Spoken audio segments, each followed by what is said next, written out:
SIR और election commission को vote बढ़ाने के लिए काम करना चाहिए कि वोट बढ़ें। और मैंने जैसा कहा और फिर कहता हूं कि यूपी में 3 करोड़ से ज़्यादा वोट कटने जा रहे हैं। अगर आप सोचें 3 करोड़ वोट अगर कट जाएंगे और बीजेपी इलेक्शन कमीशन मिलकर के ये साजिश कर रहे हैं कि जहां जहां बीजेपी हारी है वहां पर वोट ज़्यादा काट दें, तो ये तो साजिश है। लोकतंत्र में, डेमोक्रेसी में साजिश है। और ये एसआईआर नहीं है, एसआईआर के बहाने एनआरसी है।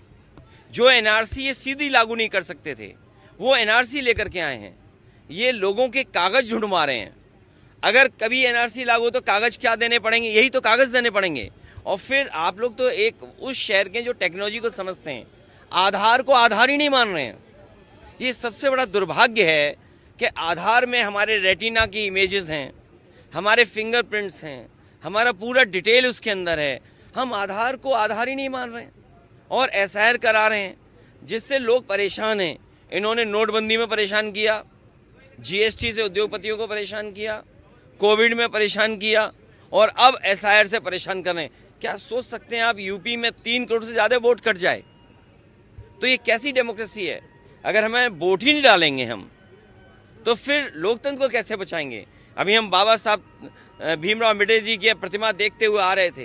बाबा साहब भीमराव अम्बेडकर जी ने तो अधिकार दिया हमें वोट डालने का, एक वोट डालने का अधिकार। यही वोट हमें हक दिलाता है, यही वोट हमें न्याय दिलाता है, यही वोट हमें आरक्षण दिलाता है, यही वोट हमारी सुरक्षा करता है, यही वोट हमें नौकरी दिलाता है।